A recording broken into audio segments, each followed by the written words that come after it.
if you It's get it like real cross quick. between. I'm kind of like, that doesn't make it She was real skinny, I know, skinny well, we too. don't think She's so, but. thickened out. I don't think so. Oh, right behind us. Call to order. It's a special meeting because of the date change, so of the M.S.A.D 49 Board of School Directors.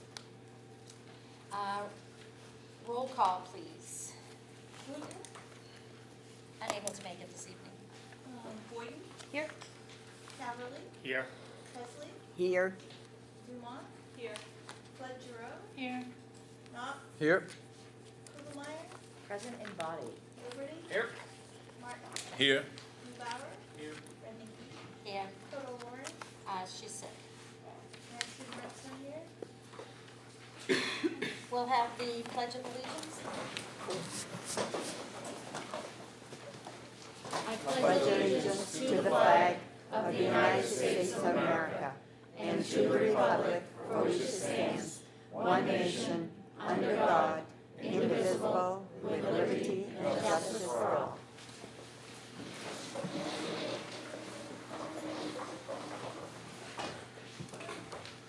I like these chairs.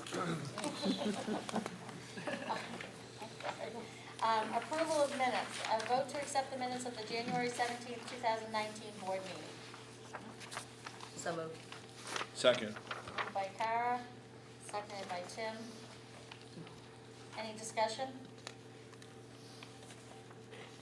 Hearing none. All those in favor? 5, 6, 7, 8, 9. Opposed? Abstained? 902.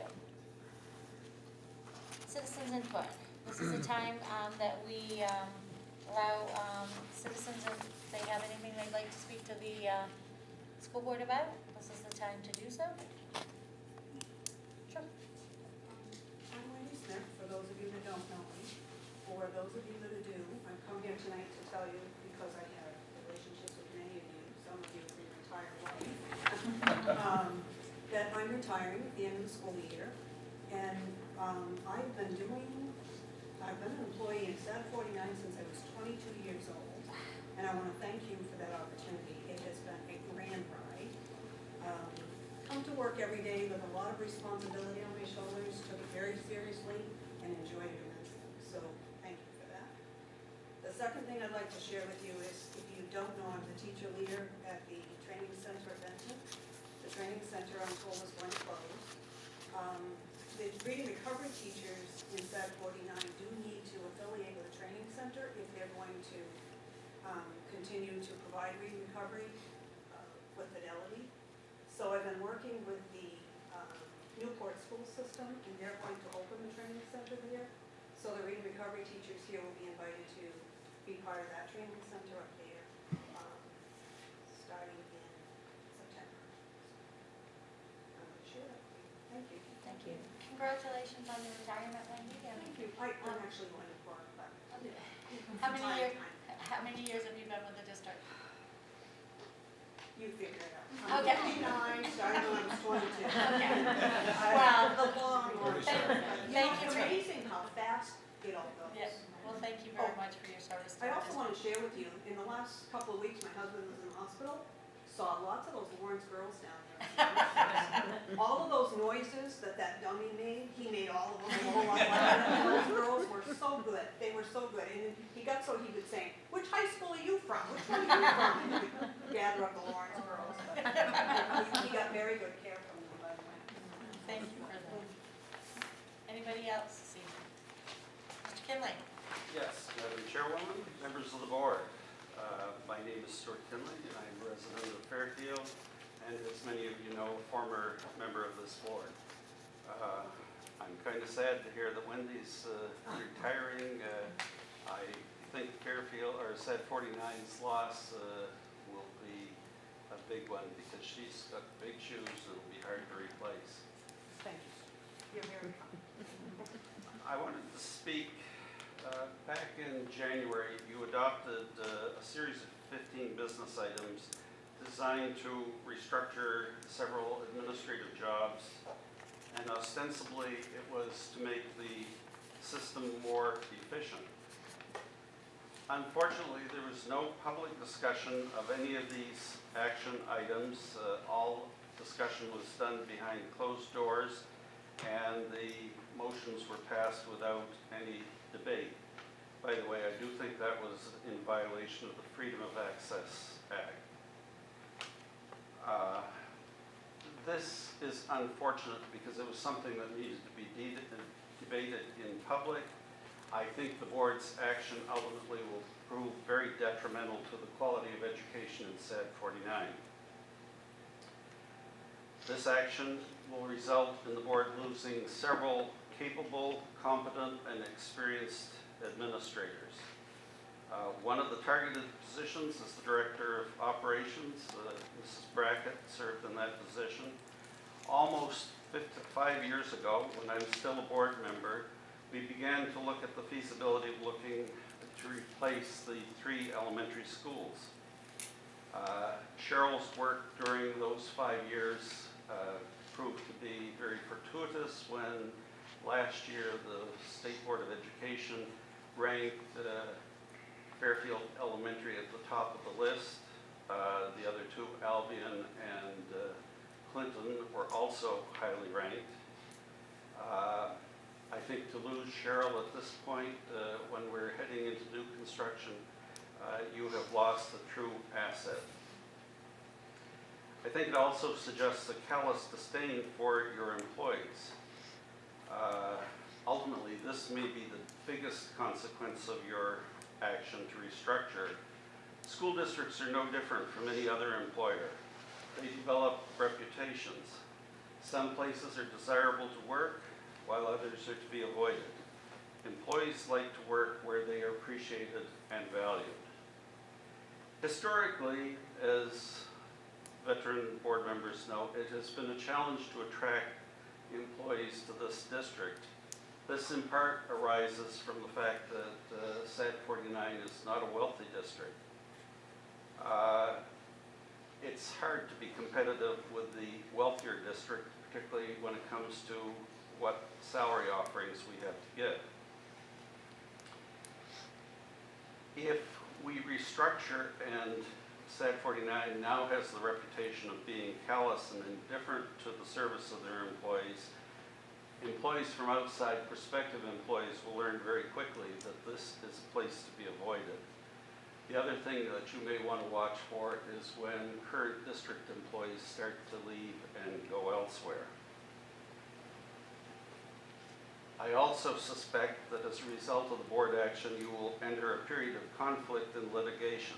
Employees who are mistreated often fight back. As a taxpayer who supports the district, I do not wish to see my taxes spent fighting with school employees. I strongly recommend that this board reconsider its action and revoke the precipitous actions that were taken on January 3rd of this year.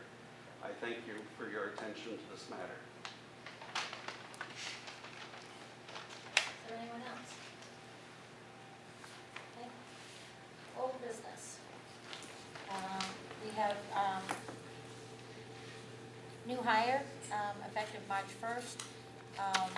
We have a special education Ed Tech 2, Jamie Ficalore, and Amber LaFrance as human resource specialist, and Darian Rent, elementary teacher in Benton. Do you have a basic? I believe we included resident In in the. Okay, so in your packet, you would have gotten the information on that. So do we want to take the, I have a question. The human resource specialist is one of the positions that was approved in the January meeting. But those were all approved with change dates of July 1. So I'm curious about what's happening. I believe you said, or soon, if you look at the, we looked at the language, I thought it said. Right, but there's nothing precipitous happening. Someone didn't leave. This was a brand new position. Yes, So that was a July 1. but I think the last item on the vote, it said or before. right. If you look at That the last. certainly wasn't my intent when I mean, voting. it's I there. don't know that. You can read it. I understand, but that was not what the intent was when it was conveyed. When The we actual- had discussed it during executive session, there was an intent on why it may need to happen sooner for certain positions. And a new position wouldn't meet that intent. The language of the vote was there. There was no interpretation on it. I mean, if you read the last language, it clearly says either the positions that you have by, if there are any before June 30th, not some positions by June 30th, but that position before June 30th, if you see fit to do that. And we clearly think that we show the evidence how we're going to pay for it. We see the need for HR, especially if you go through a process of developing budget. We went through a search process to search for candidates. We saw a person that's fit for this position, and we believe we follow all of that language. I'll have to disagree. Is there a motion?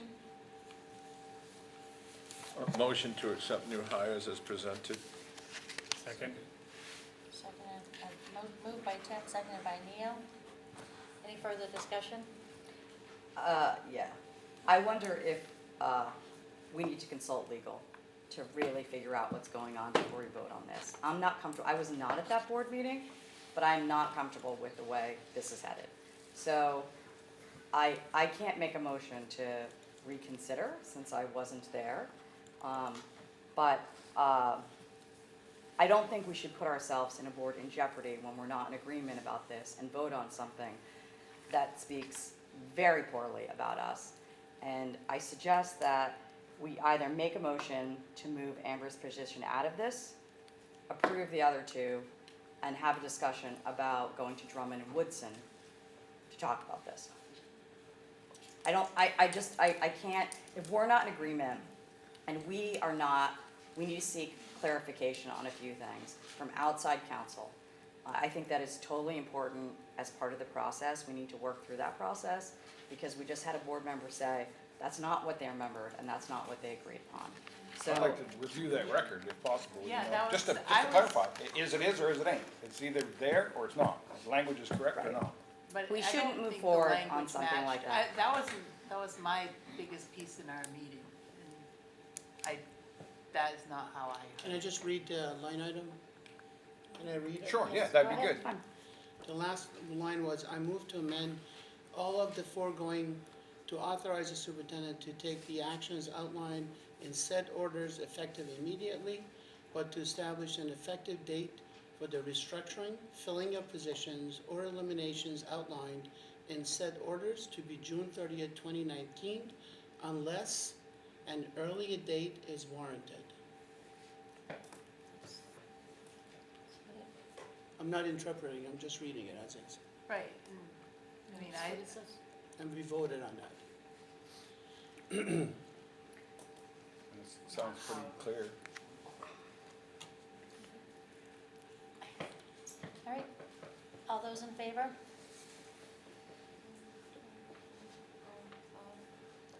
Five, opposed? 1, 2, 3, 4, abstain? 5, 4, 1. two. I abstain. Oh, sorry, okay, 5, 4, 2. But the second Kara's thought, I was there, and I feel that in light of other stuff that has come up, that we need to go either into executive session. There's a lot of stuff that is now on our plates that we did not know. I certainly did not know about prior to today's meeting, prior to today. We won't be having an executive session tonight, we will have an executive session at our next meeting. I would, our next meeting is not our regular, it's our committee meeting. Right. I don't think we should wait. The March 21st meeting. Right, I don't think we can wait till March 21st. I don't feel, I don't think anybody wanna feels wait that we can till wait the till end March of today. 21st. And I think that we need to have a discussion about bringing in Drummond and Woodson and having a discussion in regards to the language, the interpretation of the language, and how people understood that. Again, I wasn't there, but I think there are plenty of people that are not feeling comfortable with it and need to now potentially, as suggested, go back to that for a variety of different reasons. And it's clearly dividing the board, which I'm incredibly sad about. We have now come to that, you know, and it is very unproductive for us and very unhealthy for us. So in order to write it, we need to follow a due process in which we are legally required and encumbered to do so. But the due process was that we have two parties involved. The other party has sent their case to the entire board, which becomes public. We have an existing legal counsel that is used regardless of the name. The legal counsel has received that input that we received today. The due process, a fair process, is to allow the legal counsel to read what was presented and then get back. If that requires an emergency meeting, then we will have one. But we should not jump on the fact that someone sent a letter today to everyone. I just cautioned you to allow the legal counsel to read it, give us some opinion, and then have a meeting if you needed to. But I would say that's your legal counsel and not the typical legal counsel that this board has had. I don't hire a legal counsel. I understand, but you chose. That's because we don't want to pay, we chose a credible legal counsel instead of paying someone that has a monopoly that charges us a lot more. So I want to have a proper counsel to do that. I'm gonna move past this and go on to the next item on the agenda. The next item on the agenda is What to, are we doing with the vote? we took a vote. Already voted. We already voted. It passed. Next item on the agenda is a vote to appoint the membership of the district's Student Wellness Committee. We have a list of those in front of us. We have, for the committee is the food service, Dan Chamberlain. Student would be Michaela Pooley. Parent community member Buffy Higgins. Senior high Josh Blaisdell. Middle school would be Alice Henrik. Elementary is Lisa Roy. Counselor Marissa Martin. Nurse Dina Turlo, and Administrator Roberta Hersum. We'd also like if a couple of board members would like to also be part of the District Student Wellness Committee, to have a volunteer or two to be that, if there's anybody that would like to be part of that. When do they meet? They haven't set the schedule yet. To be determined. All right, yeah, I mean, I probably You'd like to could probably volunteer do to do something that? with it, yeah. I will too. Okay, so, Tim and Sean volunteered to be part of that committee. Just as a typo, wellness is missing an L. Yeah. So if we want to make it, fix that for the record. Just saying, sorry, can't take the teacher editor out of me. Okay. Can I have a motion to accept the committee? Motion to accept the committee as presented. Second. Tim. Moved by Tim, seconded by Kara. Any discussion? All those in favor? 1, 2, 5, 6, 7, 8, 9, 10, 11. 11, 0, 0. New business. This is FY '20 budget presentation. First up this evening is Lawrence High School. Mr. Campbell.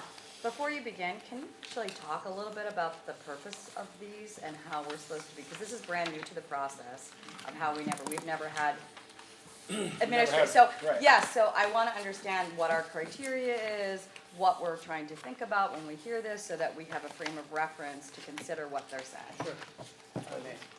Yeah, that'd be great. What we decided was to develop a school council, which has a fair representation at each school, consists of parents, community members, and the intention of the school council clearly was to be engaged in curriculum operation and the budget development, at the secondary perhaps, handbooks. The teachers presented their request after a discussion within the departments or among teachers, to the principal. Principal had a discussion with the school council in regard to the items presented. The principals presented the first line of all the requests at the full admin discussion, but we're all engaged. The business office, and thanks to all the work, Tara and the office compiled all the list of the budgets that were presented. Initially, they took quite a few months to make sure the FY20 budget is in accordance to the state language and is in accordance to the site-based budget that has adequate lines and appropriate lines to where it should be. The line item at the department discussion, we went back and forth and we agreed to a uniform layout. The uniform layout, we felt, thanks to Kathy Gordon, I think she's presented that layout, which I loved. The layout really was about identifying the trend with the enrollments, identifying the trends with the special education population, identifying the student population within a year for the per grade level, and then identified all the new items that breaks down to the staff, supplies, or programming, and then identify your school improvement plan. The school council was responsible for developing a school improvement plan, and the intention is to have a budget that is aligned to the school improvement plan. So our hope is we get a uniform presentation and get an understanding of what the needs are, according to the principals, the first layer. Our next responsibility is to go back through the finance committee by March 7th to give an update about where we are, and then follow that by the full admin to identify set benchmarks, some set goals in regard to where we want to be that addresses the issue of the revenue projections, as well as where we want to be in regard to the benchmarks, that considers the tax, has a tax fiscal responsible budget. And our hope is after March 7th, through the calendar that we presented to you, that comes back by April. Our hope is March 21st, that's our target point, that we will have a second draft presented through the finance committee, that we have a second draft that has more addressing the benchmarks. So I think that's where we are so far with that. Just another question. In the presentations, so in the reason for increased budget, there wasn't, not everyone stipulated a dollar amount associated with that, so I added up the total, which is 3.3 million over, when you add all the increases. So it'd be helpful to kind of understand like a ranking, right? Like, you know, it wasn't rated, so in past budget processes that I've been through, when you're asking for an increase, you're like, this is my number one or my number two, here's the reason why. So if you could articulate that, possibly, I don't know, that would be super helpful, just so that we're, in the budget process, when we're like, this was really what you wanted, you know, and, We yeah. can ask for that later. Okay. Actually, if I may, our intention is, after this session, to have a full annual discussion to identify it and prioritize it. Good, okay. And perhaps after that one, yes, we will be able to do it. That's super helpful, thank you. That was You're great for clarification. Thank you. Appreciate that. Thank you. Okay. So we are going Can I to, simplify that a little? yeah? I think traditionally, when we've met for budget, we've come in with an ask. I think this is the first. No, I know what, draft. I just wanted I us know, to but say for that. everybody Yeah, here, yeah. traditionally, we've not really presented as elaborate Right. as this. We'll get a spreadsheet, line items. I think everything has changed so that they're new to all of us.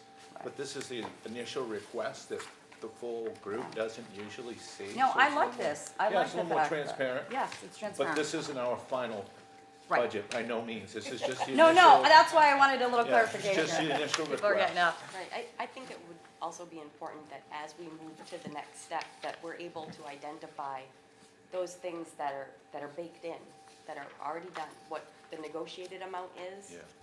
what the health insurance Right. Yeah. budget increase is, what the retirement increase is. Those are not things we can easily impact, Right. and administrators certainly can't impact. So I think having those numbers carved out of what they are talking to us about is important. Yeah, I agree. We have those, but definitely we will communicate that through the March 7th, if I could. All right. All right, thank you for the clarification. You're welcome. You're welcome. Appreciate that. Okay. So, Do I have permission to sit so that I don't drop my papers? Yeah. So the first packet shows key data that we all looked at when we put the budgets together. So the first item was to look at special education enrollment, and as you can see at the high school level, the enrollment has been increasing over the last 3 years, and it will continue to increase going into next year. I will tell you, in the last week, we've had 4 new students at the high school, and I've signed 3 yellow slips of paper indicating that we need to have a transfer IEP. So I don't know why, but our enrollment continues to climb up. Free and reduced lunch. The high school numbers are always lower than the district. That's just the norm. Going to contribute the last 2 years, we've been a little bit closer simply because a great effort has been made in the summer newsletter to reach out to parents to express how important it is to turn those in. In fact, this summer, I also did a robocall to request that information be shared with the schools. The first enrollment chart you see at the bottom, you can see not as drastic as we used to see with Clinton's enrollment, but our enrollment is constantly going up and down. And this enrollment right here reflects the number of students that would be in the hallways on a given day at Lawrence High School. It does not reflect the numbers that are out-of-district students, does not reflect the homeschool students who come in for a single class, nor does it reflect the students that are at Hinckley. But as you can see, our enrollment at Lawrence High School is up. Mr. Campbell? Yes, Is that 8th grade for projected for next year? Is that why it's seen? I did put it there. Thank you for pointing that out, Tim. Yes, we're looking at a significant jump when we move the current seniors out and move the 8th graders in. Yes, thank you, Tim.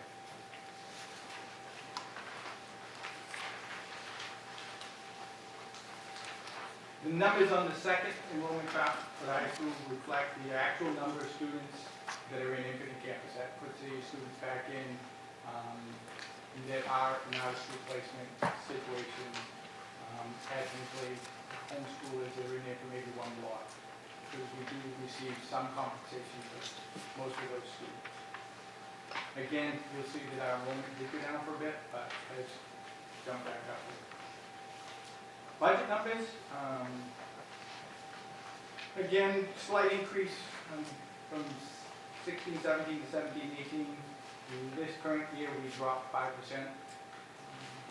simply because we reduced staff. We had 3 positions that were eliminated at the high school level. And current numbers, I'm not sure which report you received, but when I printed out the budget summary today, it shows that the high school budget, base budget, is going to be $7,078,383, not the number that I put on the chart a couple weeks ago. So, and I'm sure that that's still, as far as moving staff numbers up and down from junior high to high school, has impacted my budget a lot. So when we actually look at causes for the increase, one of the major things is staffing.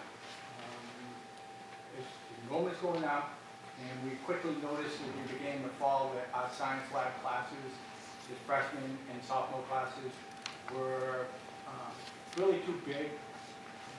For the lab classes, we were 21, 22, 23 students, and the size of our rooms, they've always been capped at 18. So new numbers coming in, we looked at it, and the school council looked at it, and we felt that the need for an additional science teacher was there. So we asked for that. The other Is there enough lab room? Like, if you have an additional science teacher, do you have enough labs? So one of the positions that was cut last year was a science position, so that, yes, I'm currently using it for 12th grade English. I hope it's not the wet lab. But No, it's one of the physics labs. Okay, that'll be weird. The other thing we requested, one of the areas that we cannot cover with the current staffing is in social studies. That is one area where electives go unopted or actually served to the kids simply because we don't have staffing. Those 3 or 4 classes would be nice to have to help fill up student schedules. So we are requesting half-time social studies for this year. And the big one is special education, in the sense that our numbers are way up. We're having, it's tight in filling the needs of the current population, but knowing that it's going to go up close to 20 students going into the next year, we are in need for another classroom teacher for special education, as well as 2 Tech 1s to cover classrooms when they're not receiving direct services. So that's another big position we're asking for. And another big chunk of the climb in the high school budget, when the reassignment of staff occurred, the 3 rooms, there are 2 physically in the junior high and 1 in the high school that serve students 7 through 12. When the math was done previously, it was someplace else. This year, when the math was done, because 67% of the population is high school students, the cost of those staff members has been put right into the high school budget. So that's another sizable chunk of increase for our budget. The other things that, if you were to look on the supplies, general supplies is now going to become a SKU-based cost. Before we just call down to the bus garage and say, hey, we need some poster paper, and it appeared. So that's been shifted over to my budget. So that was a $3,500 increase. And co-curricular is up $9,400, but that's just normal increases in supply costs and costs associated with dues and fees and our restaurant. New items we're looking to put in include the science department has requested to replace 1 set of the microscopes. Our microscopes were not replaced, were replaced 15 years ago. The last set we replaced, so we're looking to replace 10 microscopes. And in most of the classrooms, there's one right there, there's a projector. And we're looking to replace all of those with a flat screen TV in the room. It provides the same clarity, actually probably better clarity. But the thing about those little projectors, if a bulb goes, it's about $300 per bulb.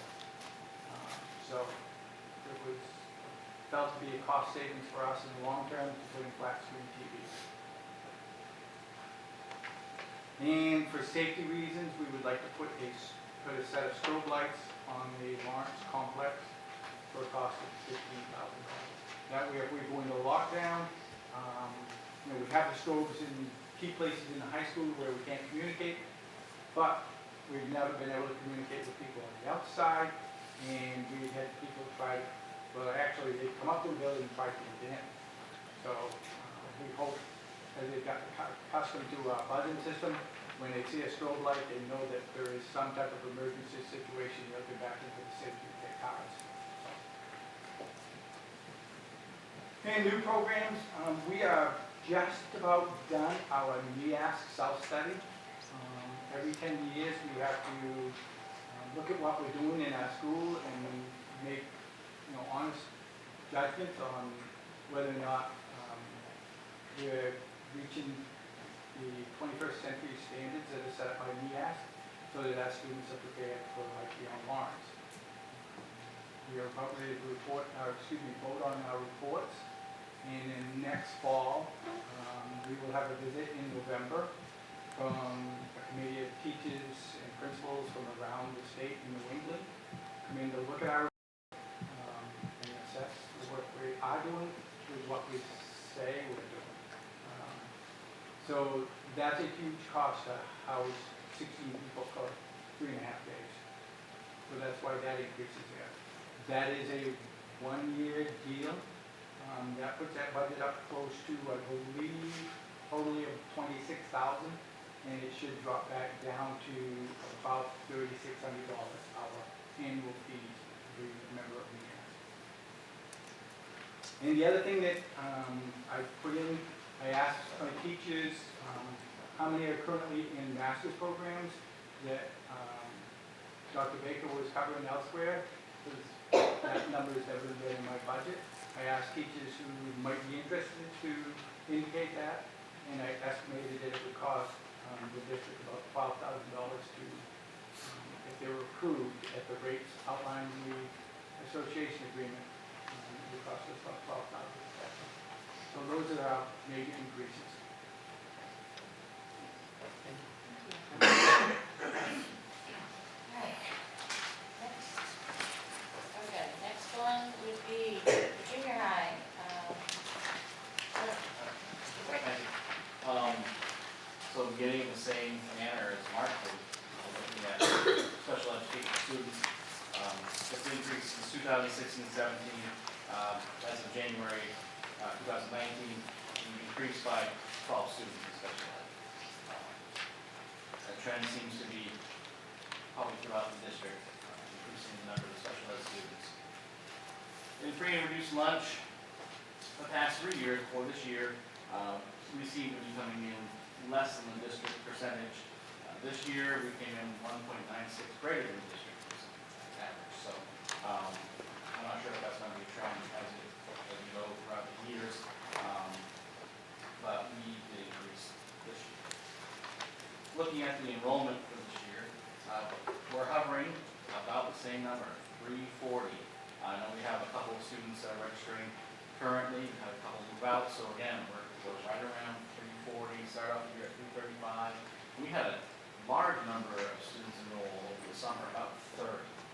So we're seeing an influx of students, I think district-wide, the rest of the country doesn't agree, but a lot of people are moving in. So we're hovering about 340 right now, which could go up. People do move in third, fourth quarters. And looking at the enrollment trends, we're pretty consistent the past 4 years, including this year, hovering around 340, 339. Last year was a little bit more, 331, 2016, 17 is 330. So I'd say about 335 over the past few years. So we're hovering right around the same numbers. But people are coming in. Going to the budget, starting off with 2016, 2017, that was about 2.97. 2017, 2018, increased by about 152,000. Decreased by 152,000. This year came in about $279,246.86, decrease from the previous year. And looking at fiscal year 20, kind of along the same line with Mark, lining things up proportionally and correctly for the junior high budget. It's increased when I submitted this, it's probably changed since then in a couple of weeks. About $814,730, an increase from last year. So some of the reasons that we're looking at, go on the next page, we're looking to address the staffing issue, especially in social studies and science. And when I submitted this, I thought I'd be asking for 2 additional teaching staff to address the classroom numbers next year. However, we are interviewing for 1 right now, so next year that number will probably change to 1 additional staff member to interview for the science position. Right now, we're in the middle of interviewing for the social studies position to be addressed this year. Also in staffing, as the numbers of special ed students increase, I've asked for 2 additional ed techs to address the growing need of special ed services. I think we're good with the number of teachers, however, I'm seeing more need for, maybe not one-on-one, but additional staff within the classroom, the special ed classroom or in the regular ed classrooms to address the increased numbers. Also, staffing, as Mark said, we're moving money that may not have been in our budget originally, but now, because of the shift, we're looking at putting in money to increase for course reimbursements, for professional development opportunities. So that'll be in our budget as well. So we're budgeting supplies go, again, as Mark had mentioned, we're moving money from elsewhere into our budgets to address supplies. So we'll be ordering supplies locally in our site-based budgets. Some social studies books are outdated, and things change in history, so dates change and they get old, so. Some of those books need to be updated because they are outdated, as well as some atlases. Equipment, some science, they requested some new equipment to replace some old outdated equipment. We have a lot of, like I said, just old and outdated equipment that it's getting worn out, sometimes it's not safe. So in order to catch up to that, they requested some newer equipment, so it can be safe in the classroom. And one thing I didn't put on here, which Mark did bring up, for the complex, those strobe lights to be out there. I think it's very beneficial, especially if there's class outside, something going on outside, and they can't get in direct contact, but if they see a strobe on top of the building, they know not to come back into the building if there is ever an emergency lockdown situation, or something like that. So just a way of communicating outside. And a new program, this is, I think, more district-wide, the Gifted and Talented program, I know is brought up. I think it'd be a very beneficial program. So I think some of that cost will also come our way, but the institute, the GT program. So. Thank you. Is it possible to get more comprehensive data on profiles of types of needs for special education students? So like a percentage where we have across the district, how many students have an IEP, like if we can get an understanding kind of about need, right? I think that would really be helpful. So how many students need, that have special ed, right, need a person in class with them? How many of them need, instruction and a certain percentage outside of class? Yeah, I think in general, as we're seeing an increase to help us understand the population that we're supporting, having that data would be fundamentally pretty important for us so that we understand that there are sub-classifications when we say special education, and that's when you're requesting, or we're requesting new ones, right? Understanding where those needs are. So, because I'm assuming when we're, I'm just saying, I'm hearing this as a theme, so it's really helpful for us if we then are able to understand more about that population, which is increasing, right? And a little bit like some data without obviously impinging upon FERPA or other aspects of the law. So whatever, we're able to compile, I think would be super helpful. Okay, that would be really helpful. And then I'm sure you guys will address this, but if we're shifting costs down to the schools, will we still have a negotiated benefit for bulk buying? Yes. Yes, okay. That hasn't changed. None of that's changed. Basically, what's happened, and Tara explained it to us in the finance meeting, and Sean can elaborate on it, but it was going site-based. It just makes it, all those Efficient, costs. yeah, so that's there's some questions about shifting that, right, like, that then really the budget is quote unquote flat, right, okay, that's what I just wanted to, Yes. yeah, okay, that's super helpful, thank you. Okay. Next up is Benton, Mr. Wedge. Yes, good evening. And just my thought is to respond to your question, I have all that data for Benton, and one of the issues that we can provide that data pretty easily, but the issue is constantly changing. Yeah. So even the data that I had from 2 weeks ago has changed, where I've had 3 students in this past 2 weeks with significant needs that came in, and that kind of changed that formula and where those staff are shifted to. 2 more I know are coming in March right now, so I'm preparing resources to make sure I cover down on their IEPs. Just to give a glimpse, like just in our we have 5 second grade classrooms, I have 5 students in program between our 2 functional life skills programs or our positive learning sports program. So spreading out 15 students with high needs, and then making sure that they either have a Tech 1 that can do shared tech support, and then also understanding the role of Tech 2 and Tech 3s, because they offer, Tech 2 might provide some instruction, or Tech 3, and what their defined roles are, they're just different, so I think maybe it would be helpful for you to understand that as, where it gets complicated and be difficult to just say put on a chart. Right. but I think it's very important to know, because that's what's constantly going through our Well, minds. clearly one of the things, Special ed. yeah, we should seek for in the district to understand is on a bell curve, is on a curve, you know, student profiles, right? And rather than just getting the raw data, I think that the analytical purpose is that we were able both to understand progression and distribution in a truly informative way, so that when we're making budget and curricular support decisions, right, we're able to kind of see this both over a long term and then your immediate needs. So yeah, it's super helpful.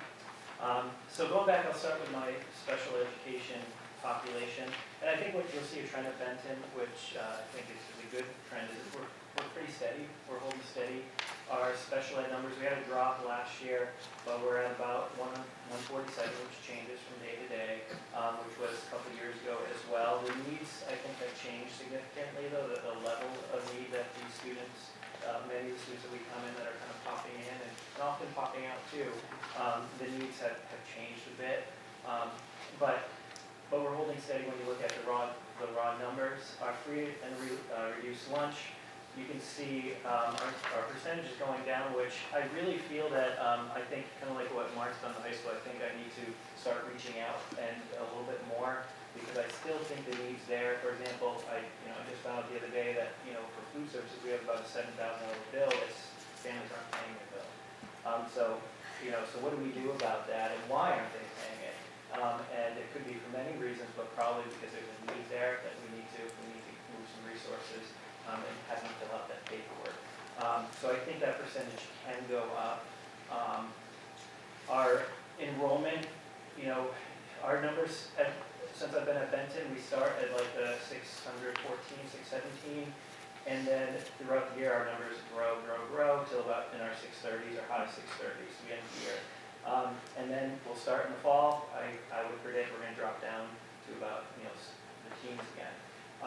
And I know our numbers, though, are based on the fall data, which is unfortunate, and we have to continue to meet those needs. So as I'm trying to look at what we need for staffing next year, I'm looking at, we're going to have higher numbers, we're going to have the numbers we have now, we've had every year in the winter and going into the spring, and we need to have enough staff to cover our students' needs, to meet their needs. So you can see kind of our enrollment, changes. They went up, went down, and they're kind of going back up. It's very confusing on the back page when we look at our numbers and the increases, and because we're going to a school-based budget, I'm trying to figure out how we can explain why our numbers are the way, and it'd be very difficult because things that were in, say, Benton line, everything is shifted around, so all I know is like this is year 0 and this is what I think. And to kind of explain every single reason would be very, very difficult. And a lot of the costs, as we go to move away from essential supply to school base, I'm going off the numbers that say our operations budgeted last year.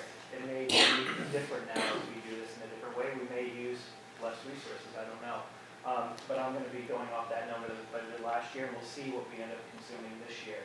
Because I can't see how that was kind of parsed out between the schools. I just know this is what was budgeted last year. All of my major increases, besides what I think everyone's addressing, now we're budgeting for professional development, which is now shifting to school. We're also budgeting for, graduate work or teachers. So, I'm making a ballpark prediction. This is about how much I'm going to need based on the teachers I know that are working in graduate work. But the biggest need is special ed, I can tell you. And my office, our offices, we have special ed teachers that are just strung out right now. We're afraid we're not meeting students' needs, meeting IEPs. That's probably one of the most stressful things we deal with every day, so we need more staff. This isn't new this year, it's been the past 2 years I've been there. But it's just growing. We've had a lot of resignations this year, and it's because it's strung out. So I really feel like we need what I'm asking for here if we're going to be able to sustain what we're doing, get better at what we're doing. We need more staff. So what you see here, I do want more Ed Tech 2s because they can do more. Ed Tech 1s are very limited what they can do. It's one-on-ones or shared tech. They can't be left alone really with students or a class or a group of students. They can't provide any new instruction. So it's very limited. I want more Ed Tech 2s so that I have much more flexibility, and that's why you see that in there. And that's it. I think looking at field trip costs, I found it informative for me to think how much we do a lot of field trips, which I think are great. Our curriculum, we have a really robust art curriculum for science, social studies, and the trips our students go on, but that is a cost. We're looking at about $30,000 when we're between transportation and costs.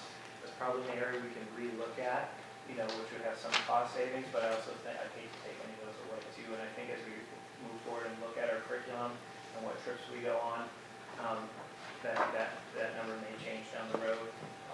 But really the increase is our staff request, and I really believe that we need it. If we don't get it for next year, we're going to be in a really tight spot, like we are right now. And as I've been working with Dr. Name, like how are we going to meet these needs, and we've been finding ways to do it. Thank you. All right. Next up is going to be Clinton. Mrs. Gordon. Well, Over there. I feel like I'm going to be a broken record here. That's all right. I mean, we're seeing the same, thing. We see a trend. Across, yes, and you will see it again as I report here about Clinton. Our special education students, starting right off, the numbers here for 16, 17, 17, 18 are end of year numbers. So at the end of the year, 26%, 25%, and as of January, we're already up at 27%. So that need is definitely increasing. So I am also asking for, you'll see a little bit later here, increased special education staff to meet that need. At the same time, our free and reduced lunch numbers are climbing back up. The district is at about 57%, and we're at about 67 this year. So we have a real population in Clinton that is in need in several different ways. So I think the reason why maybe, and I can help out maybe in the other buildings, Victoria Kogan, our guidance counselor, she knows that there's a family that really could benefit from that. We do sort of hound them, for lack of a better term, because we know it benefits them if they fill out that paperwork and get it turned in. So we do really try to get to those people who really need that benefit. So we try to catch everyone. Our enrollment, as you are aware, I report every year when we do our day-to-day, is always up and down, up and down. And this year, if you look across the bottom, we've got 43 first graders, and we have them in nice 3 different classrooms. However, in our second grade, we have 48 students, and I only have 2 classroom teachers there. So as they move into third grade, you'll see again later that I'm asking to split them up into 3 third grade classrooms. Unfortunately, this group was very low academically when they came in as kindergartners, stayed that way as first graders. We have limited reading recovery folks and Title I personnel who are picking up those students who are really low. So that's another personnel request that you'll see when we get there. And it's unfortunate that they can only serve a small number of students. So then the students who are low academically don't get picked up for first or second round to get that help. So then they stay academically low. And we have 1 classroom teacher who is now working with 24 second grade students and has 10 guided reading groups. And they're not getting to all of their students over the course of the day. And we all know that statistically, if you don't meet those kiddos' needs by third grade, there's a huge problem there. So hopefully you all agree with me and we will get that classroom teacher for next year. So our enrollment, again, in Clinton is up and down and up and down. And so at this point right now, in January, we've got 265 students, and I'm sure we'll end the year higher than that. We always do. The proposed increase right now of the total budget is about $651,000, and really it's increasing again by what everyone before me has stated. A lot of it is staffing. It's the 1 additional classroom teacher that I just explained, trying to increase our Title I math and reading personnel, the special education teacher, which in ed tech hopefully comes along with that. We're already working on the increased nursing time, and we have some of that already solved at this point in time. The other thing that Lori and Brian and I have had to do over the past few years, for example, the phys ed budget, has always come out of Clinton's budget for some reason. We've budgeted for phys ed, and Brian at Benton has budgeted for art across the elementary, and Lori has been responsible for music across the elementary. So those increases that you see there in supplies are the fact that we are asking for our own supplies this year because they're no longer doing it in their buildings. So again, that shift of some of those things is what runs the increase that you see. The other piece of that is Janine very nicely always used to do the curriculum lines like our Envisions program through the central office, and that is now again our responsibility. So that math supply that you see there is the Envisions program for hopefully the 15 classrooms that I will have next year. And again, as they had said, my professional development isn't as high an increase as theirs, I don't think, because I just don't have as many staff members who are taking master's level courses. The staff that I have right now, they're either a little higher, getting ready to move on to other things, or they've just come in and they're fairly new, so they're still trying to decide what they'd like to do in their master's or taking a master's. So that may increase in years to come, but it's not as high as some of the other buildings may be. So it's truly that staffing that's needed because of our special education numbers and then the numbers that you see in that second grade classroom.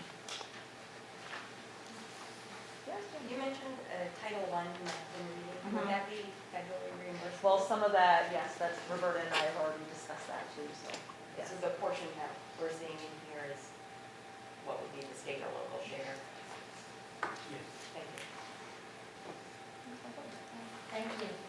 Next up would be Mrs. Lee. You're going to handle right back to back, Albion and then Yes, Fairfield? Albion and then Fairfield, the two loves of my life. I'll begin with Albion Elementary, and our special education students are at 37%, which is the highest number of, based on the rest of the district, the highest percentage of special ed students based on our enrollment. Our free and reduced lunch chart, as you can see, for 2018-2019, Albion is at 73.28% free and reduced lunch, which is 16.17% higher than the rest of the district. Our enrollment is pretty steady, ranging from 101 to 103. If you look at the chart having to do with our adopted current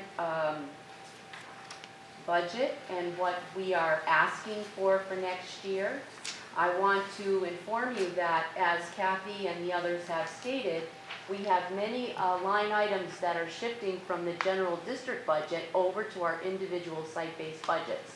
So the chart that you see here that lists science supplies, language arts, instructional supplies, phys ed supplies, art, replacement book and central supply, field trip costs, professional development, and math and visions are all items that were in different places in the district budget, but now they're going to be under Albion where they should be in a site-based budget.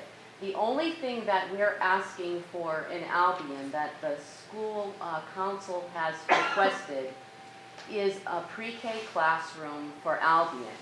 And a pre-K classroom in Albion makes good fiscal sense and good educational sense. And I will explain to you why.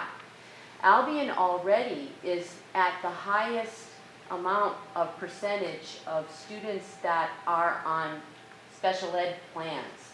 And I really feel as though if we implement early learning in Albion, we can do two things. Perhaps we can cut the amount of students that are in our special ed.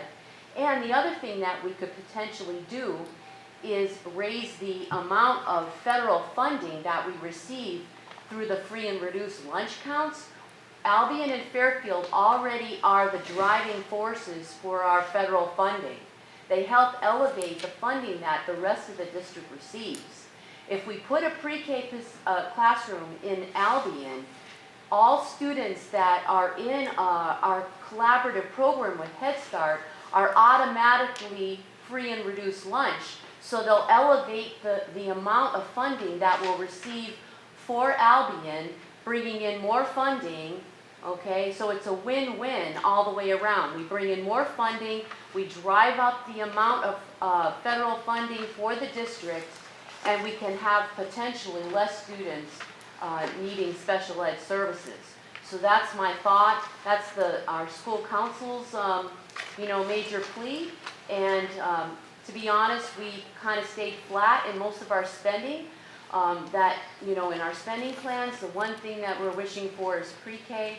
And we do understand that there's a cost associated with that, but I think that there's actually potentially more funding available to us if we go down that road because of the additional federal funding. How many classrooms per grade? There's one per grade. There's one per each grade? Yes. And spaces now. You already have the space for the classroom. I already have the space. So it's just really fitting it out, like putting the proper supplies in it, right? Yep, and negotiating with our collaborative partners with Katie Cap. So, Just a question, do you have the numbers of how many kids from pre-K that are in agreement to go out of district, they go to pre-K in other districts? that go out of district? They go get pre-K services in other districts? Well, we do have some students actually in Albion that they never come to our district because they don't make it to Fairfield Primary. So perhaps at Fairfield Primary, we only have perhaps one a year that accesses the district program. As for students that might go to, say, Unity or China, it's usually at the most one a year. But private, they could attend. They could attend privately. Most, like Mount Mercy. But not all pre-Ks are created equal. And we know that we have an exceptional early learning program that helps impact students for their future. You know, there were 75 homeschooling, and some of the schools, so we're trying to target aggressively on the population. We like to bring up the enrollment, but we also like to support the students that we have with quality programming. So that's our big ask there. Fairfield Primary is at 35% based on kindergarten only. Our district provides special education services for our kindergarten, and at present, Child Development Services has the contract for the state for children that are in our 4-year-old program. So that's actually 35% based on roughly 84 students. Our free and reduced lunch count for Fairfield Primary is at 75.97%, remembering that Albion is also at 73.28, and you heard some of the other principals talking about in the 50s range. Our district free and reduced lunch rate is at 57.11%. We do have that collaborative with Head Start, so all the students that are in our pre-K program receive free lunch, and so that drives up the free and reduced lunch percentage, which makes us quite eligible for some great grants, national and federal grants. Our enrollment stays pretty steady altogether, not counting the 3-year-olds that we don't add into our state count. We have 144 students. As you can see in the 3-year-old count, we have roughly around 17 students. Their parents do pay for them to participate at Fairfield Primary. And while that's going on in that program, it gives us opportunity to help parents who need after-school childcare from the 4-year-old program. So we actually do have more than 144 at Fairfield Primary. And how many kindergarten classes? We have 6 kindergarten classrooms, and we have 4 sessions of pre-K at Fairfield Primary. You can see that there is a difference in what we are currently budgeted at for Fairfield Primary as opposed to what we're proposing, but our plea is a little bit different. In addition to the shifted amounts that are coming to Fairfield Primary's budget, we're asking for some ed tech support for our 6 kindergarten classrooms. We have a bit of a problem at Fairfield Primary that we've been working hard at that I think you'll understand if you all have little children. We have 80 kindergartners, or 84 kindergartners, and we have 2 classrooms that we assign the ed techs to. We assign all the children right now with special needs to those 2 classrooms when they enter. When we have other students with special needs that come along throughout the year, we can't cram them into those 2 classrooms. And then they are sent into other classrooms without support. So it's an inequitable amount of supports for the amount of little children that we have in that school. And it's pretty rough, you know. And really, we have a hardy group of amazing staff in that kindergarten program that do their very, very best. And they're a great think tank. They work very, very hard. But we're not meeting the individual needs of those little ones. And at 5, we really need to serve them better. We're asking for 2 additional techs. We're not asking 1 for every single classroom. We're asking for 4 techs for the 6 classrooms, so that when we have this high amount of special ed students like we have, and those students that come in routinely like Brian talks about, we have shared support across the 6 rooms, so every child's needs are met. And little ones, even if they're not special needs, have needs. You know, someone has an accident, or, you know, they get sick. A teacher's up there teaching. This is the real problems of, you know, of Fairfield Primary that we work with every day. So the only ask that the school council and unanimously all the teachers have, including the pre-K staff who watch the kindergarten staff work with only 2 techs, is this ask for 2 more techs. So that's why our budget proposal is higher than last year. The ask for the 2 techs and the shifting of costs from the district budget over to Fairfield Primary's budget. I hear a lot about asking for ed techs, but I just want to get feedback from people about, what about 2 teachers? Meaning, I'm just going to use, you know, like where Hannah was at Montessori, it was 2 teachers per classroom, right? Like, do you gain, is there a benefit of thinking about, yes, we could actually, like what is the actual need? Like, are we using ed techs and we could use teachers, or ed techs sufficient? Is kind of the question I'm going to ask, in that way, right? Because if you're going to hire somebody with a little bit more skill, can you get a little bit more done there? Sometimes I wonder if we're always trying to band-aid things by throwing ed techs into it, when maybe the investment that we actually need to be thinking about is a greater ratio of higher trained teachers. You know, with the age of the children that we have at Fairfield Primary, and thinking about what we provide in our pre-K classrooms, according to state law, we're required to have 2 people there. Yeah. And 1 is a teacher, and the other one's got to be at least a Tech 2, according to the new state law for pre-K. We're not even doing anything close to that for kindergarten. We have a teacher there. If you have, if you're talking about dividing the class further, and No, I'm saying you would have, like, it would be 2 teachers, like, you know, and they divide the class. So I'm just going to use again. That's kind of like what they're doing in the pre-K already, because we have a teacher and a Tech 2.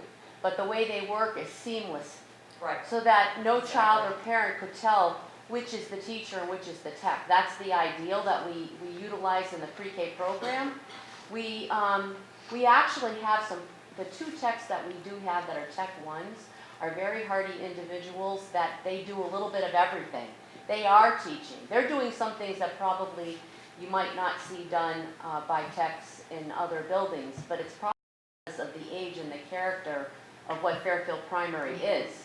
You know, you're the resource for those little children that either can't articulate for themselves what the problem is, or you know the motherly instinct that this child needs something right here, right now, and it's not about that I'm a Tech 1, a Tech 2, or Tech 3. Right. No, but okay. You get what I'm saying? Like, is it more beneficial for us to have 2 actual teachers rather than an ed tech? Because, like I said, I feel in the district, you know, this concept of the ed tech, I'm always wondering, is that really what we should be aiming for? I don't know that Okay, we no, can really, that's, yeah. we can really fund a thing like that. In a utopia, would I love to have 2 teachers in a classroom? I think we all would. But I think to meet our needs and to make sure that the children have the supports that they need at Fairfield Primary, I think it is a realistic request to ask for 4 techs instead of the 2 that we Yeah, only. no, yeah, I'm not debating that that's, I'm just trying to understand if, there's a, if right now what we end up sacrificing is, it's like it's a cost trade-off, you know what I'm saying? And instead of trying to think of it in a longer term differently, but anyway, that's helpful. Cara, we've invested very much in the professional development of the kindergarten teachers Yeah. there. They all have had reading recovery training, and, many of them are, they're a stellar group Yeah. of teachers. And so they're the ones that should be right up there, up front, helping all the students, especially those that have at-risk needs. And I think that there's no replacing that. And a Tech 2 or Tech 3 is never going to be what those professionals truly are to us. But they do need that extra layer to make it work instructionally. So, thank you, though. I had 2 questions for you. The first one is, just clarifying, I'm not sure I understood. But for the pre-K, so all 60 students who are in pre-K, did you say they all receive free or reduced hot lunch, or they all receive free lunch because they were? They're all eligible, and They are all eligible. they're all eligible automatically because of our relationship with Head Start. But are they eligible, like, economically? So when they go to No, kindergarten? they may not be eligible that's what I was economically, but because we have that collaborative with Head Start, they automatically get that free ride, which ups our percentage of free and reduced lunch in that school and in every school, including Kathy's, that has pre-K. Yeah, no, So I those wasn't trying to 16 debate it, I was in just Clinton curious. have elevated her free and reduced lunch rates. Right, well, I was just curious about, if those 60, when they go to first grade, will they still all be eligible? No, not so all. Oh, okay. That's the difference, and that's where the free and reduced lunch rates can change, and that's why our numbers are so significantly higher than Benton's. Okay, because that does explain why, that was the part I wasn't quite getting, so that was why I asked you. And the second piece was, so does that mean with all students who come into kindergarten with special ed requirements being put into 2 classrooms, are those sort of resource room classrooms? No, they're regular classrooms that are kind of burgeoning at the seams because we only have 2 techs for Right. the 84 students. Right, because I was just thinking, so those students aren't really mainstream then? No, it's There's really an not, entire and it's not classroom least of- restrictive, and that's by law what we're required to do. That's what I'm saying, I'm agreeing with you, I think that's So it not- is a necessity. It's not I'm not sure. It's a necessity. Laurie, I just have one more comment on the free and reduced lunch. So I understood it was 100% for the 4-year-old program, and that drives that up to almost 76%. However, when we get into the kindergarten, pardon my math, but I'm figuring roughly 41% of the students are making up pre-K, which means we're only getting 35% of our kindergarten kids actually applying for free and reduced No, lunch. that might be that's all that's eligible in that kindergarten. Well, maybe we need to do the robocall where the district's averaging 57%, and Mark has shown that it has worked. Sean's saying the same thing. Maybe we need to do that Well, call. believe it or not, our numbers have gone down over the last few years in our kindergarten students that are eligible. So But is it the because they're only not thing turning in the that- paperwork? No, it's not that. We actually have a shift, and it's a shift in our mindset. Like, we always thought that Clinton was the highest economic need. It's So they- really Albion that So has they're the gonna go highest from economic 35% need. at Fairfield and go back up to 57% at Benton? It doesn't. Well, make that's only sense. based on the number of 600. The only reason Albion is because they're small. aggressive you know? recruiting for That's that, it. for sure. I'm just when I see a 25% trend difference from kindergarten to first grade, maybe we need to make sure we're getting that paperwork Yeah, filled out. very And maybe it is coming in, but I think maybe that robocall may be a necessity. We're gonna put the application on. And it might also be some confusion because those students who are pre-Kers who are already receiving free lunch think They that were, just right. continues on. Right, that's what I was saying. One of I the know things that's been we're an issue attempting we've to been do talking this year, through the help of the technology department, especially Lori Faulkner, is during our registration process this year, we're planning on having that be done electronically, whereas we in the past have done that on paper alone. We will still be able to help families that perhaps can't read or are not able to do that online registration in person or at home on our registration day, but we're going to be doing things more electronically. So once we transfer all of these kinds of things, like the free and reduced lunch form, to something electronic, perhaps even your high school students that are maybe perhaps, embarrassed about filling in a free and reduced lunch form or bringing it into the school might actually do that. So the electronic change might be all that we really need to capitalize on the amount of students that we really should be helping through this program. Yeah. Yes. That's good. That's a good idea.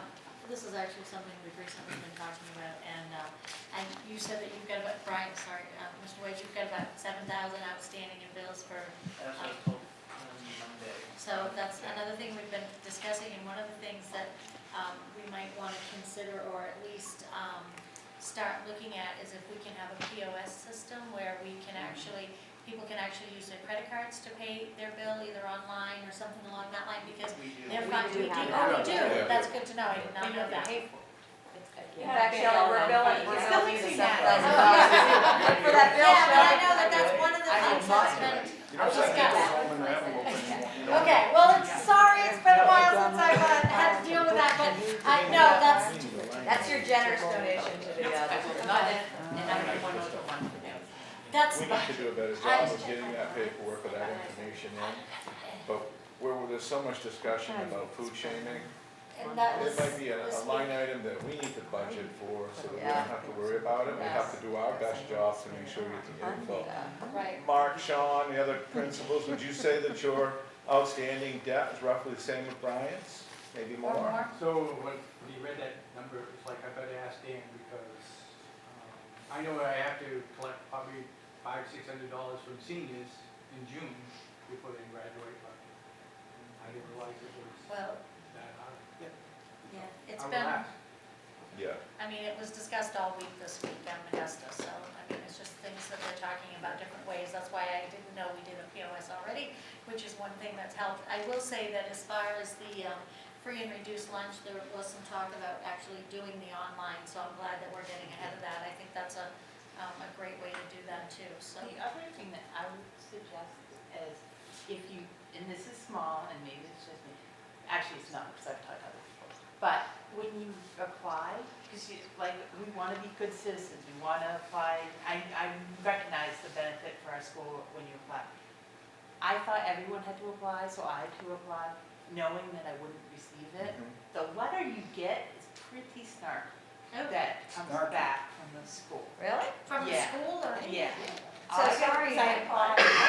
Because they want you The to. business But mine I office thought was actually like, never it's got a kind of snarky, like, it made me feel kind of like, you're trying to rob the school a little, and I wasn't, I was trying to support. Right. And You have a point, we're gonna look.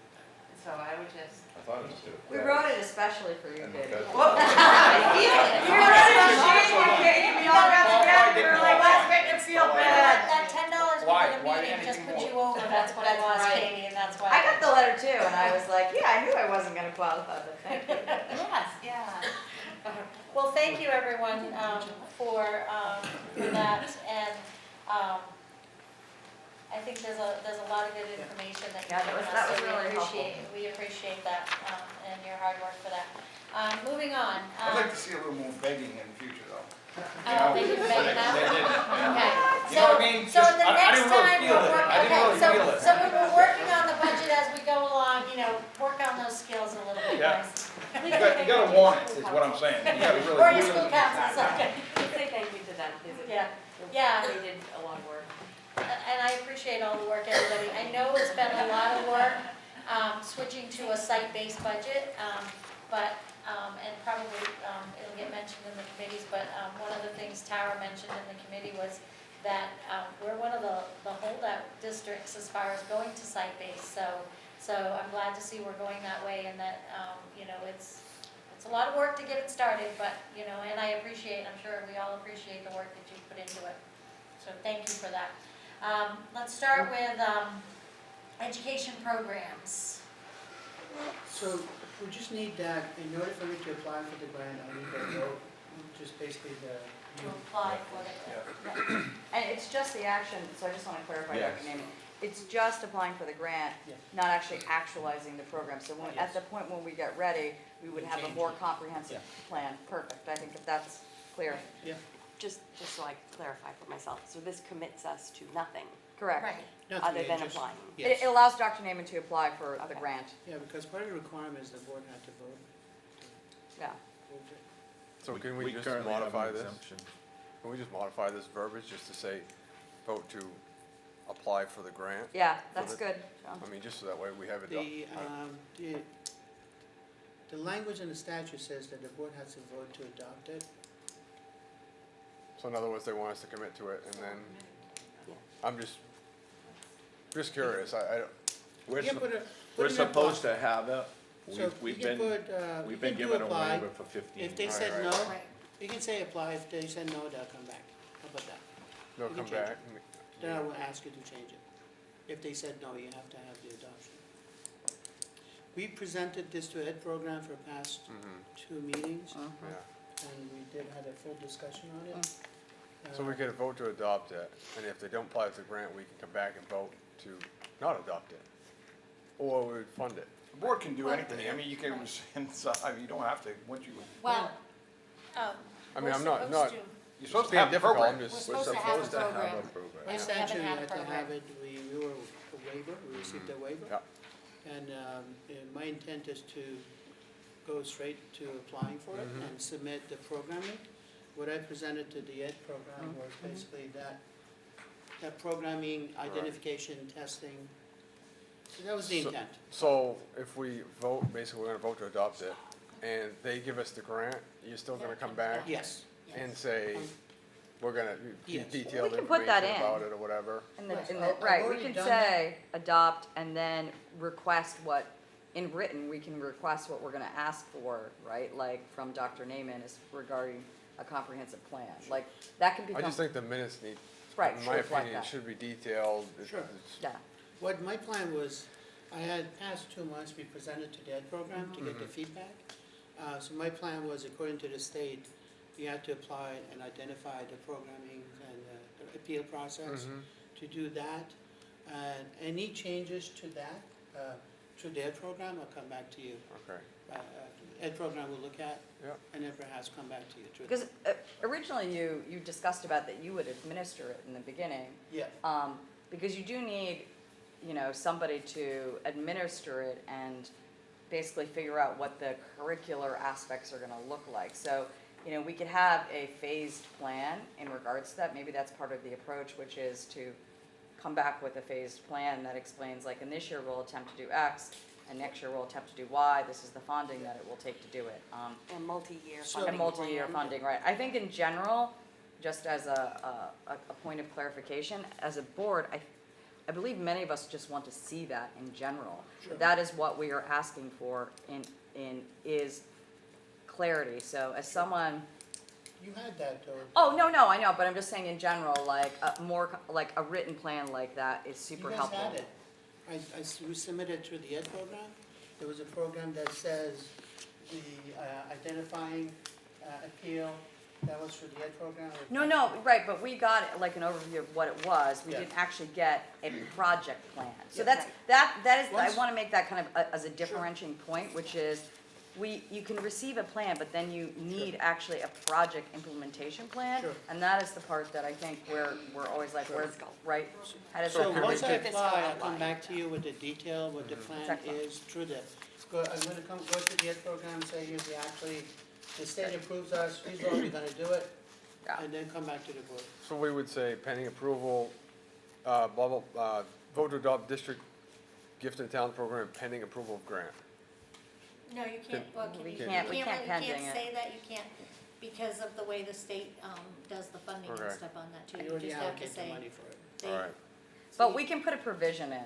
So the way in our version of our lawmaking, and I think that's part of the reason, and I'm just gonna state this out for a board.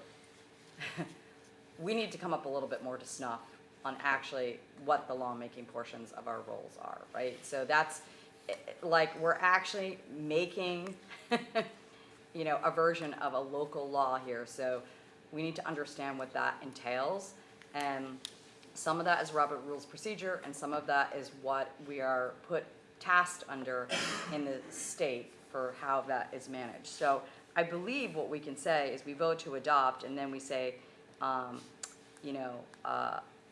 we can vote to adopt this, and then we can say, put into it what is required that our superintendent come back to do as part of this agreement on what we're voting for, right? So you can keep the language to adopt, but you can put in a more detailed portion of what we are requiring and what we're voting, but it will take an amendment to do that, because we have to amend what is currently written. Does that make sense? No, I just, you don't have to disagree. amend This- anything. This is something that's required by state law. You gotta have it. We don't have. Because we And- have, And once we vote to adopt a district plan, I believe that would go in policy and procedure on how we're gonna implement that gifted and talented program. Right now, we're just trying to get to the state process where we voted to say we wanna have gifted and talented, like we're supposed to have. We're Right. making a big deal out of this. yeah. Once it's adopted, I believe it goes to policy and procedure on how we implement that state plan, and that will get voted on by the board as policy and procedure. As per, along with state statute. With state Right. statute, And state absolutely. rulemaking, Yeah. yes. I actually don't agree with that, Tim. I think I agree that we can vote to adopt, but the whole point is in our voting, we can have articles, sub-articles about what we're requesting. And additionally, there's nothing in our bylaws that talks about our process for this, and that is what is missing. So when you're saying it goes to that, I'm like, where the heck does that say that in our bylaws? I didn't say bylaws, I said policy and procedure. No, but that's what's missing, if you understand what I'm saying, which is I that. think I do. No, right, and I'm saying that if you want to create a policy that talks about the process for how we adopt new programs, that's one thing. That's different than saying you're going to create a policy for this. My point is in our overall arching process of creation, that it's not clear in our bylaws like how these get not only adopted but then modified and followed through in the system. So anyway, I'll just leave it at that. But Karen, I'm more worried about why we don't have the program in place when the state requires it, and we've had a waiver for 15 years. yeah, well, guess what? We've been doing that for so many years, so I don't know why we're sweating it now. Like, And I think it would be wonderful if we had a gifted and talented yeah, program. no one's disagreeing. We want. However, we've had a waiver for 15 years, and many of us have been here for some of that time. And the reason that has been on that waiver is financial. So my concern is, if we say we adopt this program, what if, as we're doing the budget, we determine, okay, we can't fund this? What have we locked ourselves into by adopting that program and not having submitted the waiver? I do not- That's what I want to understand. Yes, and I'm just wanted to be part of a minute. I do not have any plan to have the district adopt a new budget under gifted and talented. I am targeting what is by statute given to us for the funding and appropriate the programming to meet that. Okay. So that's all I'm trying to do. So grant money. Well, Whatever, no, yeah. on the ED 279, there's nothing. That's because we don't have a program. Right, but that's not going to change for next year. That ED 279 is not going to If change. If at any point it's going to address the fact that I need money from the budget, operation budget, I will come back to you and let you know, because I do not plan to put that part of the budget, only try to target the grant that's there And if there's any money required, I'll come back to you and say, I think it requires money. Well, why don't we do this first? Why don't we, instead of voting on this, why don't we find out? Why don't we go to and say, if we vote on this, what do we have to, it's just double checking so that everybody feels comfortable, that we understand that if we vote on this, what we're committing to fiscally in this year. Or if we vote on it, and can we vote on it to like adopt it, but put it into a prior next year, right? the Like, to put it into 2021 action. budget. I think that's the kind of the question procedurally, right? So we don't get ourselves into a bind. I don't have a problem with motioning it till next meeting. I I think really that's, don't. I think if, a little due diligence will just, I don't think that's a problem. We've waited 15 years. I don't know what the rush is. So you want to table it to next meeting? Yeah, let's table it to next meeting. And then just find out. I mean, if that clarifies everything for everybody, and we can. Yeah, I think that's Maybe appropriate. adopt better wording so everybody's comfortable with it. Sure. Yeah, I will think make that's a appropriate. motion to table, vote to adopt district gift and Second. style program till next board meeting. Yeah. Second it.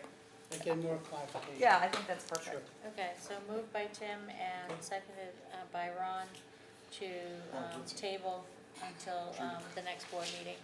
Any further discussion? All those in favor of tabling it? 10, abstain, opposed? Abstain. Okay. So 10-0-1. All right, professional development plan, early release for Friday, March 29th. This is for Yep. information, right? Yeah, that was committed, from, this date was committed in regard to the regional band competitions and that were coming to high school. So we are planning to use that as an in-service day for all of the schools to do professional development. Every principal has a plan to do that. We discussed this at the ED program. Also, we discussed the calendar, school calendar for the next year. We wanted to be confirmed that, as we discussed at the education program, that our last day of school is June 20th, 2019, due to the using 4 school cancellations so far. We want to be clear that if we continue snow cancellation, it was determined during our conversation that the order would have to be 175 seat days and extend the last week of school up to 21st of June. So we basically want to use one more day to move it to 21st. If it goes past one more day, then if more days needed beyond the 21st, we will do an hour extra makeup for the number of days to end by 21st. If makeup hours are necessary, they will take place prior to the April break or spring co-curricular sports season. Please that all the changes are subject to the school board approval. So basically, we had a discussion at the education program to plan ahead what we're going to do in case we have one more cancellation. And the board felt. Katrina's got a question about I it. had an email sent to me by someone, okay, and I don't understand. Because what she shows me, she comes up to June 17th to take to the 176. Yeah, if look at the actual calendar that we have on the calendar. That's it. Yeah, it's on the bottom, it says June 20th, used all 3 seating days. Okay. So we already went to the fourth day, Yeah. so therefore moved it up. We had a discussion at the education program, because the existing calendar, because we've used 3 days already, brought it to June 20th. Right. So, That's what we're all good saying- with graduation. yes. We actually had 179 days. Okay, that's, yeah. And usually we have 178, so we noticed the area that we had 179, so it actually gave us 4 snow dates, which we have now currently used. So June 20th, which should be our last current day. And if we use one more, it will push us to the 21st.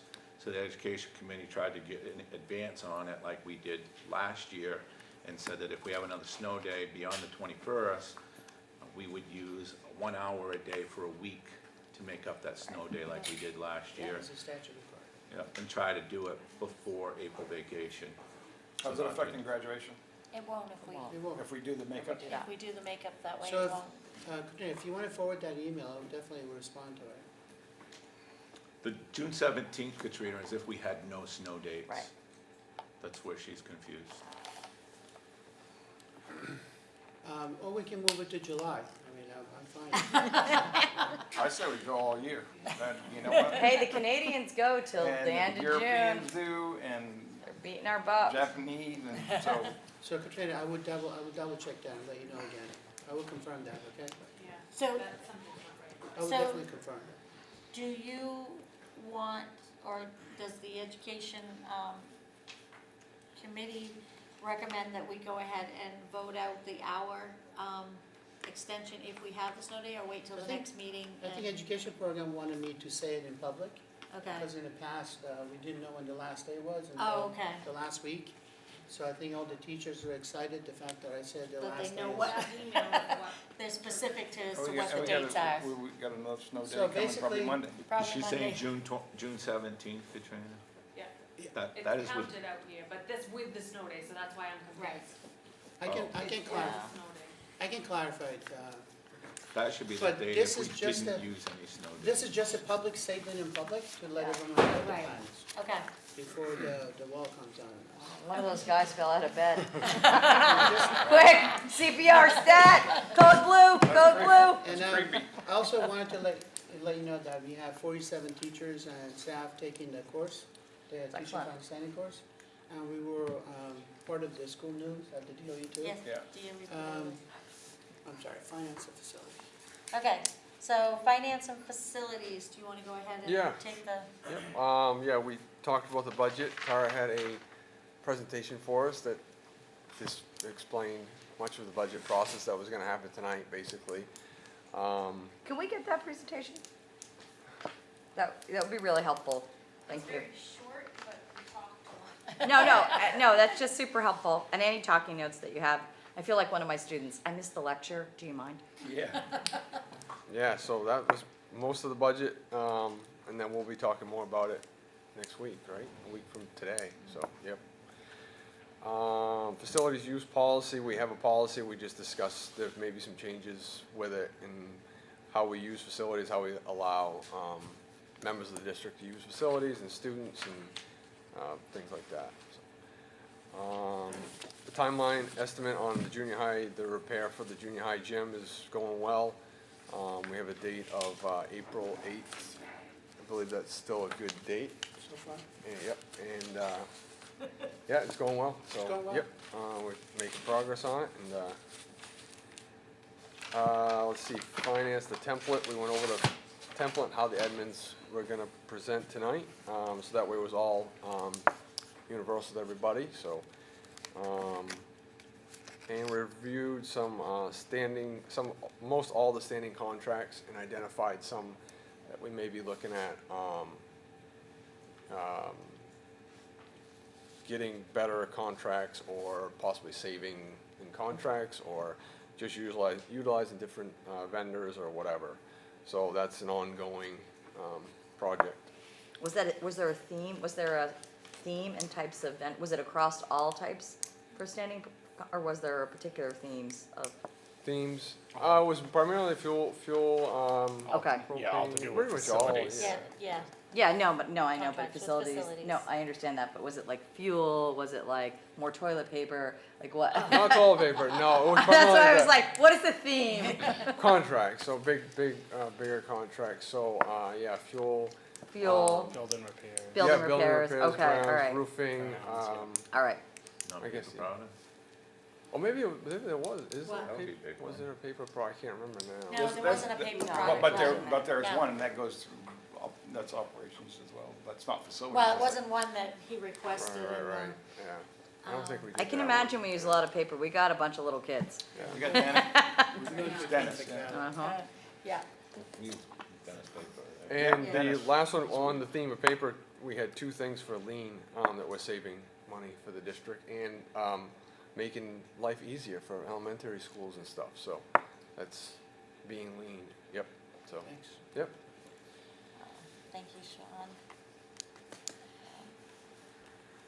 So next up is policy and planning. Roberta, you have a, Sure, I can. that's because summarize on behalf of Everyone is, Caroline's just not feeling good today. Just the first item, we agreed, the change in time and location, so we're gonna be meeting is 6 o'clock in the junior high library, the first Thursday of the month, from this point forward. The next two policies, the board had requested that they go back to committee, I think 2 meetings ago.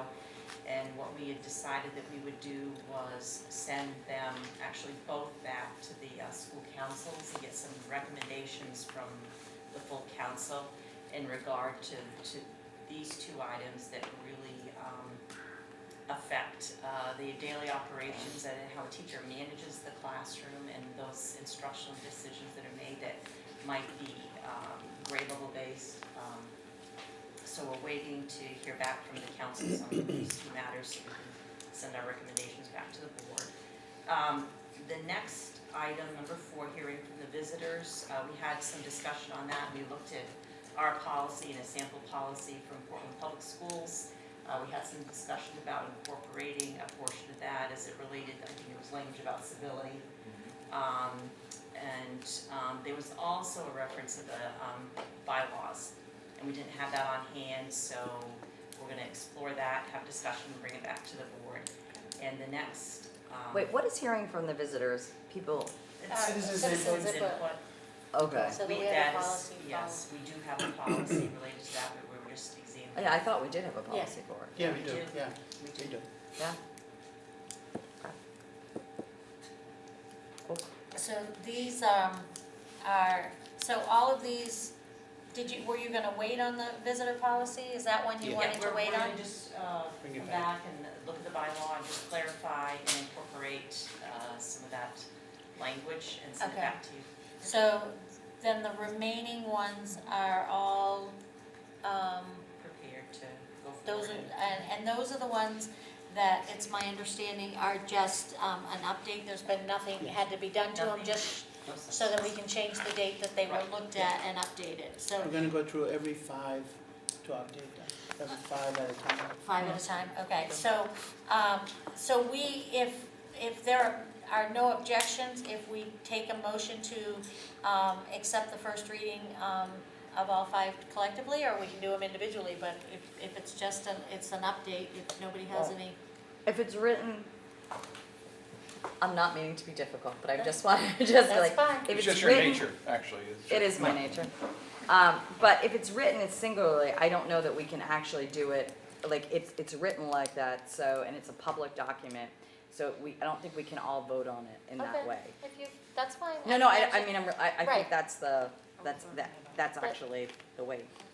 Well, no, you can, depending on, under Robert's rules, as long as they're agreed. But if you want to take them individually, I'm fine with that. I just was trying to Yeah, no, I move appreciate things that, along but, if yeah. everybody wanted to. But if not, I need a motion on the first one, to the people and their school district.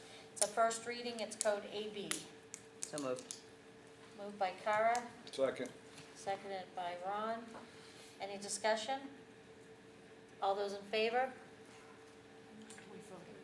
4, 5, 6, 7, 8, We're 9, voting 10, on that it's 11. going to the second motion? Yeah, it has to go to a second, Oh, so we need to vote to say that it can go to the second reading? to the second, Yeah. because we Right. gotta have 2 readings. Right. You You accept the read first it. reading, and then you have to do the They've second. read it, we're accepting it, we're taking their word. Okay. Oh, no, it would have been in your Yeah, packet it's as not. well. It's in, It's not. oh, they're not in the They're not packet? in, they're not in the packet. Yeah, that's why I was like, No, they're not. The reason is this time, if you remember, you had 2 thick packets. no, So we had one. thought we posted that already. It's a thick pack, and these are just updated policies, so that they went over.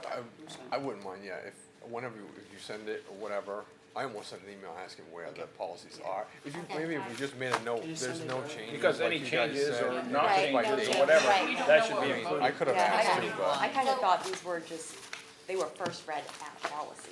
Yeah, that's what I These were, So we have to these were do like a the vote agenda. for a yeah, we No, have. I yeah. understand, but I thought these were just like the updates from the policy committees. Right. Okay, And they had their first reading of it. Okay. Right. Not They that looked we at were, the first. because we didn't have it. right, okay. I mean, should we just hold off on voting on stuff that we haven't seen? Yes. So we can do that if you want, if you. I'm happy to send it to Okay, you. so we'll get it, and if there's no objections on the policies like that, we can get them electronically on the policies. Oh, that's, Do you, I mean, that way those don't have to Anything come will in be the back. fine, yeah.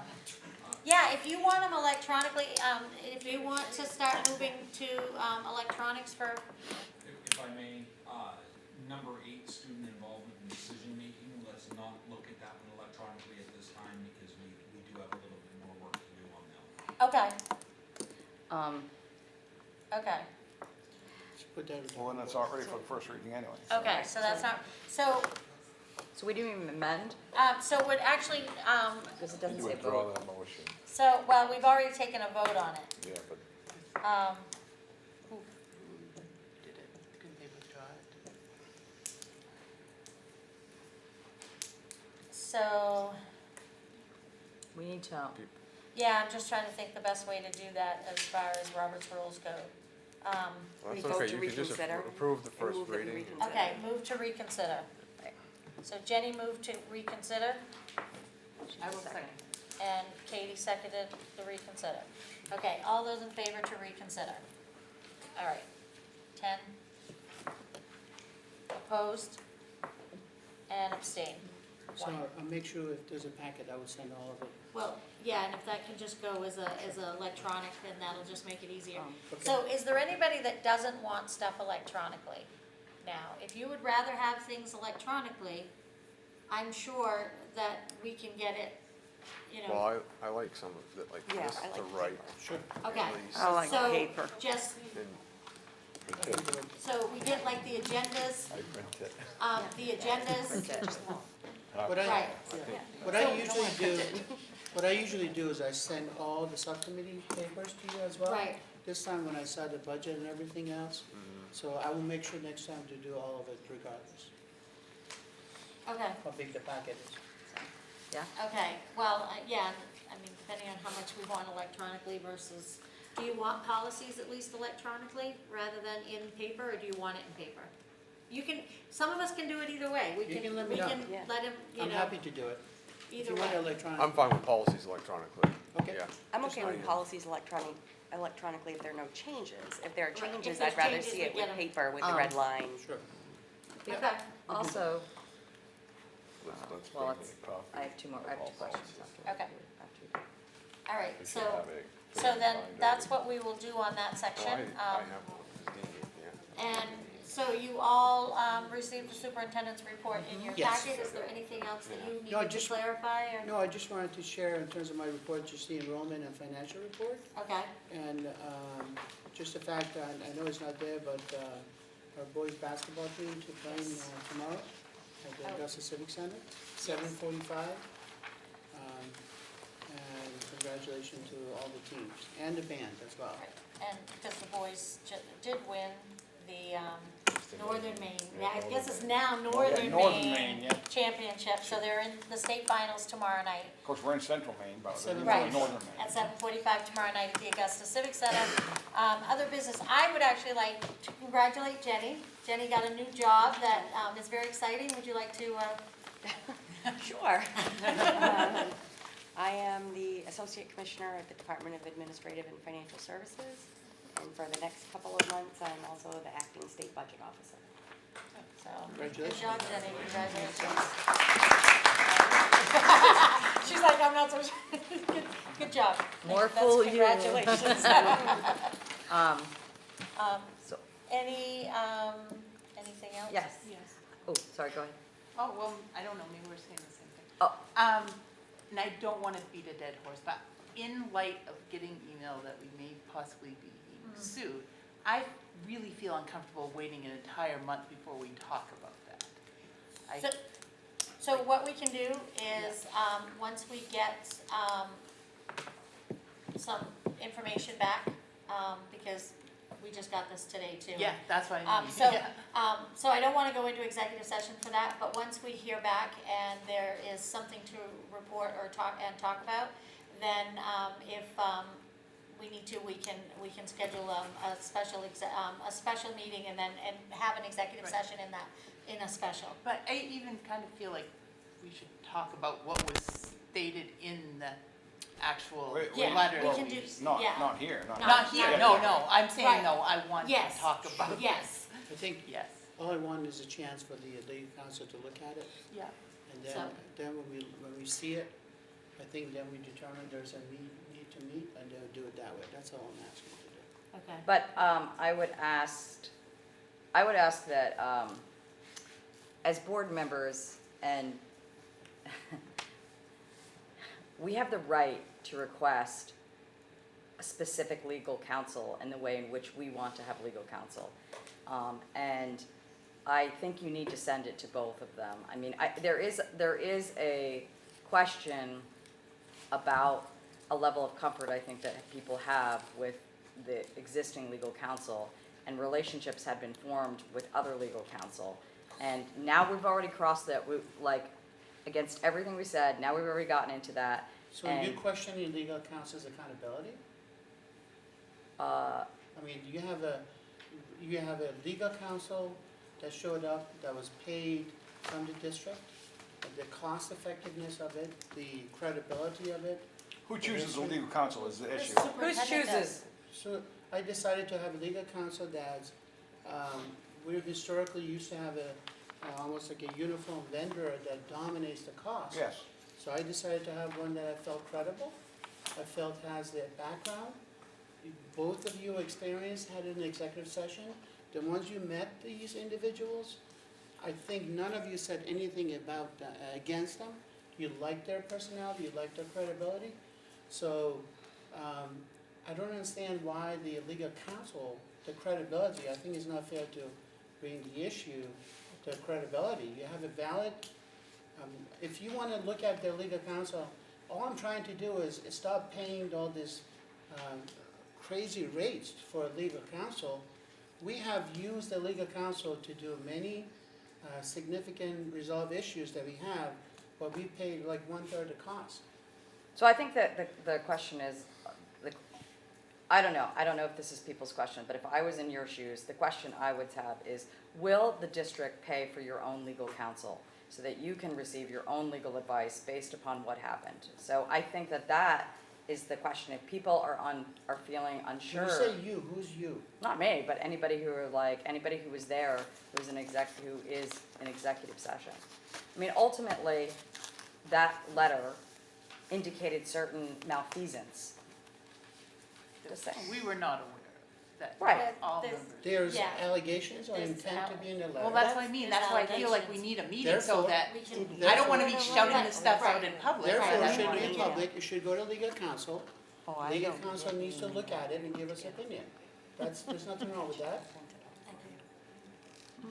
I don't think, I don't get emails, so did I get a letter? I Because think you would have, You but did. I will, You did. Make sure I give you. yeah, you would Yeah. have got it on your email, because you did get it.